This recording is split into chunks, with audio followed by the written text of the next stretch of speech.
yet, but Greg and Rosanna, security is very tight here on the west side. Already some streets are closed in this area, some east-west thoroughfares just off the west side highway. You can see the Intrepid there in all of its glory. It is a chilly morning in the shadow of the Intrepid on the banks of the Hudson, a harbinger of perhaps a chilly presidential reception to come. Welcome home, Mr. President. Sort of.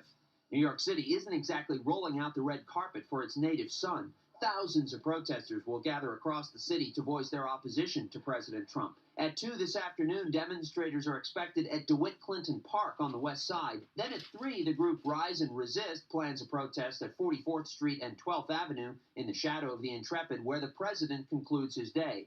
At 6, the New York Immigration Coalition holds what it calls a massive rally outside Trump Tower. We want to give him the biggest unwelcome party that he's ever seen, and to let him know that these streets are our streets. The president flies to Kennedy Airport this afternoon. He will then fly by helicopter to Manhattan. He'll meet with Australian Prime Minister Malcolm Turnbull at the Peninsula Hotel in Midtown. The men have plenty of issues to discuss. We'll be talking about North Korea and the Middle East, and many other issues, economic as well. Tonight, President Trump joins Prime Minister Turnbull aboard the Intrepid to mark the 75th anniversary of the Battle of the Coral Sea. It was a critical battle and a great example of the alliance and the first occasion Australian and American warships operated together. Following the event at the Intrepid, President Trump travels to his home in Bedminster, New Jersey, where he is expected to spend the weekend.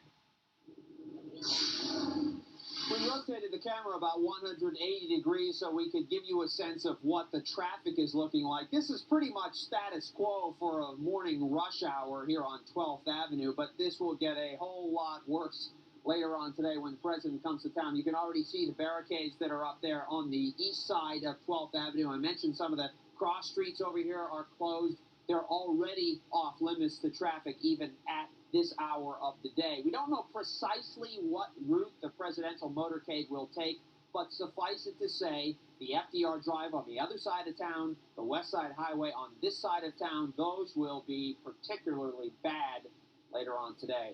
That is the latest live from the West Side this morning. Greg and Rosanna, back to you. All right, Rob.